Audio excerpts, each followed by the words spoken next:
अब तो आप वो कर रहे हैं, मगर आपसे तो बात ही नहीं हो पाएगी ना, आप तो आइयो ही नहीं ना उसमें। हाँ ये तो नहीं। आप आओ पहले। मैं भी 27 को ज्वाइन किया हूँ। आपने ज्वाइन किया, मगर अब तो आप चार्ज पे है ना, आप ही मैं चार्ज देखेंगे। पे हूँ, मैं परमानेंट हूँ। तो इसमें इनको 3 नई योजना का लाभ दिलवाया जा रहा है। स्टॉप। एक तो SC/ST का आगे आज जाएगा शाम को कल बजट आया अच्छा, तो 4,12,500।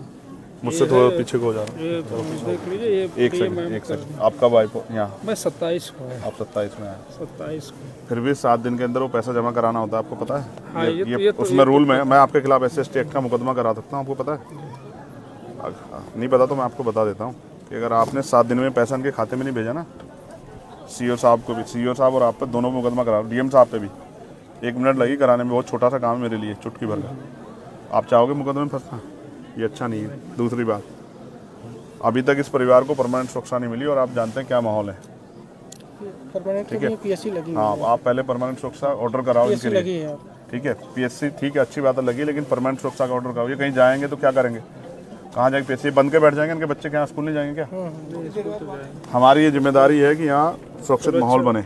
वो कैसे बनेगा? वो तब बनेगा जब हम इसको प्रशासन के माध्यम से। यस, और वो नहीं बन रहा है। आप इस बात को समझ सकते हो, मैं इस बात को समझ रहा हूँ और आप भी समझ लो, नहीं बन रहा है वो। अगर वो बनता तो शायद इनको मेरी जरूरत नहीं पड़ती, ये आपके फिर भरोसा करके चैन से घर बैठ जाते, क्योंकि इस वर्दी में बहुत ताकत है। इस वर्दी को देख के आदमी महसूस करता है कि अब मैं सुरक्षित हूँ। और इसी वर्दी पे ना ये जो शेर का निशान है, ये हम सबको पावर देता है, ताकत देता है हमें। अब आप महसूस करो, या इतने वर्दी वालों के होते भी वो सुरक्षित नहीं महसूस करे, तो कारण क्या है? मेरे पे क्या है? मेरे पे थोड़े शेर का निशान है, तो शेर का निशान आपके माथे पे है। तो हमें उनको सुरक्षित माहौल देना है। मैं नहीं मानता अगर वो यहाँ रहेंगे तो सुरक्षित रहेंगे। तो SC/ST एक्ट में प्रावधान है कि हम उनको यहाँ से, जबकि होना तो चाहिए, एक्ट में तो ये कहता है कि अगर परिवार असुरक्षित है तो चाहे पूरा गांव बदलना पड़े, पूरे गांव को वहाँ से पलायन कराना पड़े, ये कहता है एक्ट तो। लेकिन मैं चाहता हूँ ना, आप कोशिश करें तो ये परिवार यहाँ से अगर कहीं और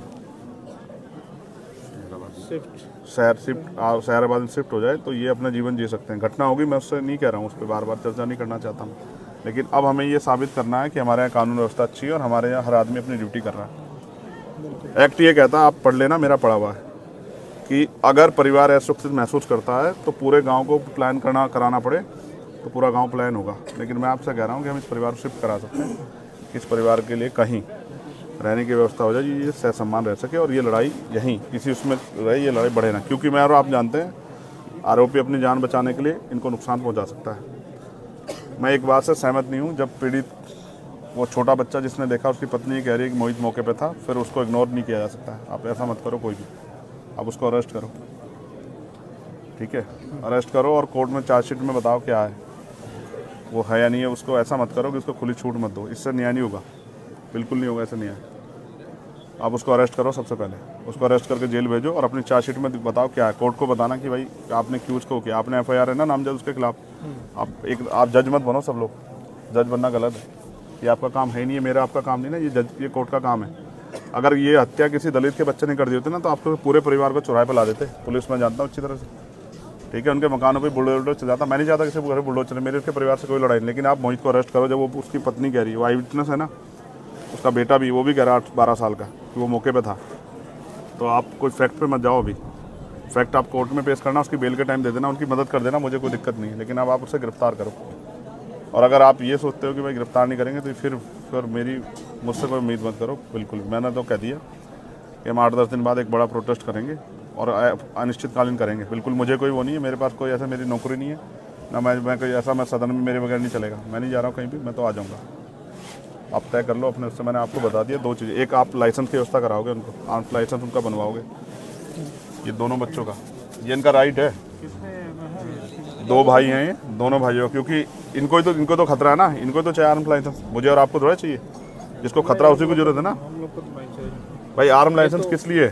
उसी के लिए ना जो जिसको खतरा है सुरक्षा में। तो जिनके भाई की डेथ होगी और जिनके परिवार में पहले से भी, मैं पहली घटनाओं पर नहीं जा रहा ना कि वो संदिग्ध मान रहा हूँ मैं उनको, लेकिन उनको तो अभी तो उनका ताज़ा हुआ है ना, और उनको धमकी मिल रही है। कौन है वो? विजय सिंह, क्या नाम बता उसका? विजय सिंह जो धमकी दे रहा है, ये क्या बात हुई? क्यों शर्मा जी, ऐसे धमकी मिलेगी तो फिर पुलिस का क्या फायदा? उसको कहो ना धमकीबाज को, हैसियत में रहना। क्या हो गया कि मर गए क्या लोग इस देश में? क्या नाम है उसका? विजय सिंह। वो पहले भी कई बार जेल वेल गया, ये उसकी बेल वेल कराता तो जेल गया है। ऐसा मत सोचो ना, ये ऐसा माहौल मत बनने दो ना आपकी वर्दी पे साख पे बात आ जाए, ऐसा क्या होगा?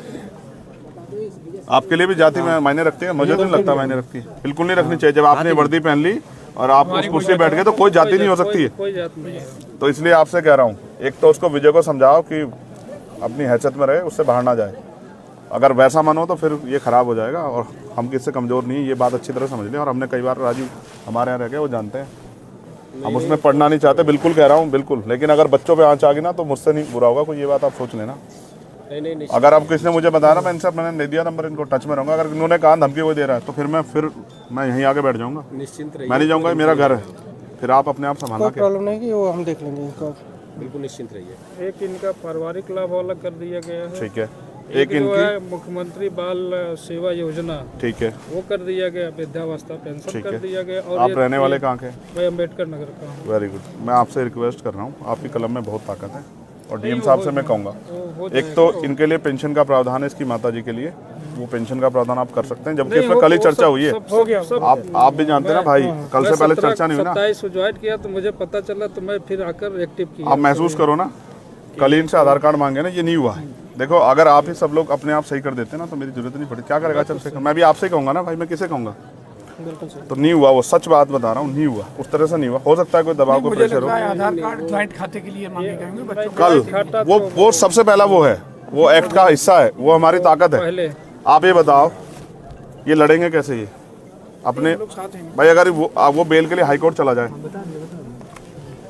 यहाँ उसको बेल ना मिले 302 में, वो हाई कोर्ट चला जाए, तो ये हाई कोर्ट जाके उसको अपोज कैसे करेंगे आप बताओ? उसमें चिन्हित भी करा दिया उसके बाद को यहीं से जल्दी उसे सजा कराने का भी प्रोसेस चला हुआ। नहीं तो उसको ना फास्ट ट्रैक कोर्ट में हम लेके जाएंगे, तब वो होगा। लगवा दिया है, ठीक है, और जल्दी से जल्दी उसको सजा। मैं ये बात आपसे इसलिए कह रहा हूँ, ऑपरेशन कन्विक्शन चल रहा है, उसमें उसको करा दिया गया। सीरियसली कह रहा हूँ। जब मुख्यमंत्री से बात करते हैं हमें बड़ी खुशी होती है कि भाई ये न्यायप्रिय प्रदेश बन गया, कानून व्यवस्था अच्छी। और जब ऐसी घटनाएं होती है और उसमें अधिकारी कर्मचारी का रोल ऐसा होता है ना, तो बहुत अजीब लगता है कि क्या दलितों के लिए, मैं नहीं कह रहा था वो, मगर ये सच है, कहना पड़ेगा, क्या दलितों के लिए कानून अलग है क्या देश में? नहीं, वो तो संविधान से ही चलता है, तो संविधान। फिर ऐसा कैसे? मैं तो देखता हूँ ना सब चीज़ों को, मेरे पास सारी घटनाएं आती है, मैं जाता नहीं हूँ। मैं इसलिए नहीं जाता कि इसका परमानेंट सोल्यूशन ढूंढ रहा हूँ मैं, इसका परमानेंट सोल्यूशन जाना नहीं है। तो मैंने आपसे मांग रखी, एक, मैं ये नहीं कह रहा हूँ कि आप खेती के लिए पट्टा दें, जबकि वो प्रावधान में, क्योंकि इनके पास ज़मीन है, मैंने उनसे पूछा, तो मैं उसके लिए नहीं कह रहा हूँ। मैं आपसे ये कह रहा हूँ, एक, इनके लिए आर्म्स लाइसेंस। दूसरा, अगर हम इनको यहाँ से शिफ्ट करा दें, ये एक्ट का पार्ट है, और अब आप पे बजट भी आप इस कर सकते हैं, ठीक है। दो, तीसरा, एक सुरक्षित माहौल उनके लिए, सुरक्षा व्यवस्था, क्योंकि बच्चे छोटे स्कूल जाए, उन पर क्या गहरा असर पड़ रहा होगा, उनका स्कूल बंद हो गया। कभी तो उनके मन में आएगा ना 2-4 दिन में कि हम स्कूल क्यों नहीं जा पा रहे, उनकी माँ क्या कहेगी कि उत्तर प्रदेश में कानून व्यवस्था ऐसी कि आप जा नहीं सकते क्योंकि मर जाओगे। ये तो आपकी साख पे सवाल खड़ा हो जाएगा। फास्ट ट्रैक कोर्ट में मुकदमा और परिवार को मुआवजा सरकार दे तो बहुत अच्छी बात है, हम तो करेंगे, हम लोग आपस में मिलकर करेंगे, हमने तय कर लिया। जिस दिन हम बड़ी पंचायत बुलाएंगे उस दिन हम करेंगे, चाहे हमसे जो भी जुटे वो हम करेंगे। मैं आपको नहीं कह रहा, लेकिन आप चाहो तो कर सकते हैं। ये दुआएं देंगे सब लोग आपको कि भाई किसने हमारी मदद की। देखो, बाप कुछ भी हो, चाहे मिट्टी का हो, लेकिन वो अपने बच्चों को किसी आगे हाथ नहीं फैलाने देता। वो कोशिश करता है कि वो उनकी सारी लड़ाई लड़ दे। 2 छोटे-छोटे बच्चे हैं, क्या उनकी शादी कौन करेगा? जब वो उनकी शादी का समय आएगा, आप और मैं कहाँ होंगे पता है थोड़ा, और कौन जिंदा रहेगा कौन ये भी नहीं पता ना। लेकिन वो बाप था ना, वो सब कुछ कर लेता, चाहे वो कैसे करता, लेकिन वो कर लेता, लेकिन ख़त्म कर दिया ना सब कुछ। तो इसलिए आपसे कह रहा हूँ कि आप कोशिश करो कि ये सब चीज़ें हों। उनकी पेंशन की व्यवस्था, इसकी व्यवस्था, पेंशन की तो हो गई, पेंशन होगी, पेंशन का हो गया, SC ST वाला, ठीक है। उसमें चार्जशीट लगा के, चार्जशीट में दाखिल करोगे तो उनके बाकी पैसे, ठीक है, ठीक है। अब इनकी असला का लाइसेंस, ठीक है, एक इनके लिए परमानेंट सुरक्षा। और क्या बचा, किस पे चर्चा की थी मैंने, क्या कहा था तुमसे? बच्चों उसके लिए 2500 रुपए के लिए वो शिक्षा जो है तो मिलेगा, वो कर सकते हैं। मैंने एक डीएम साहब से कराई थी उनके बच्चों की, हाँ, 2 बच्चों को मिलेगा 2500 रुपये पर मंथ। हाँ है वो 2500 रुपये का प्रावधान है एक बच्चे का, 3 में से 2 का होता है वो। मैंने कराया, मेरे अच्छी तरह आगरा में एक डीएम थे, उन्होंने, बहुत अच्छे डीएम थे, उन्होंने मुझसे बात की और उन्होंने करा कर दिया, ठीक है। बस अब मैं ये चाहूँगा ना, एक सबसे बड़ी जो है ना, जो साख पे सवाल आया खाकी की, वो ये है कि वो जो दूसरा आरोपी है जो मौके पे मौजूद था, जब वो कह रहे हैं मैंने उनको कसम धर्म दे के सब कुछ पूछ लिया और मैंने ये भी कह दिया, सारे फैक्ट बता के पूछ लिया कि भाई इससे कमज़ोर हो जाएगा, तो वो कह रहे हैं वो मौके पे था, तो अब आप उसमें कोताही मत बरतो। वो ताकतवर हो सकता है, मैं समझ सकता हूँ, लेकिन ऐसा मत करो। नहीं कानून से बड़ा ताकतवर कोई नहीं हो सकता, आप समझो, ठीक है ना। बिकरू याद है ना आप लोगों को, कानून से बड़ा फिर क्या हुआ। और अभी हुआ एक दरोगा जी को लगी ना, फिर उसको विनय वर्मा को लाके कि हम वो मौके पर वो करवाने गए थे, बरामदगी, और वहीं मौके मार दिया पुलिस ने। हम सब जानते हैं, तो हम सब देखते हैं, हम नहीं वो कर रहे ना, जो गलत कर रहा है उसके साथ गलत करो, लेकिन सही के साथ गलत हो रहा है तो फिर ये अच्छा नहीं है। तो इसलिए उसको अरेस्ट करो राजीव भाई, और कह देना चारू मैडम से मैं एक ही उस तक वो करूँगा, मैं आज उनकी रिस्पेक्ट करूँगा अगर वो इस काम कर देंगी, और नहीं करेंगी ना, ऐसे ज़्यादा धमका रही है ना। वो जो सुन रहा था मैं अभी, आप थे पता नहीं कोई अंदर ही, तो कह रही है अच्छा इनकी ज़्यादा मदद करोगे ना और इनको भड़काओगे तो मैं तुम पे ठोके, क्या कर देंगे, ठोके मुकदमा। नहीं ऐसे नहीं कह सकते, मैं आपको सुनाऊँ, आपको कभी नहीं कह सकते, सुनाऊँ, आपको कभी नहीं कह सकते। राममोहन जी सुनोगे। चलिए ठीक है, वो हम बात कर लेंगे। भेजिए, हम सुन मैंने सुन लिया ना, मैंने सुन लिया, मैं रहा हूँ आपके पास। मैं बिल्कुल, मैं विदाउट फैक्ट कोई बात नहीं करता हूँ। देखो जो मुझे जानता ना वो जानता, मैं बिना उसके नहीं बहस करता हूँ।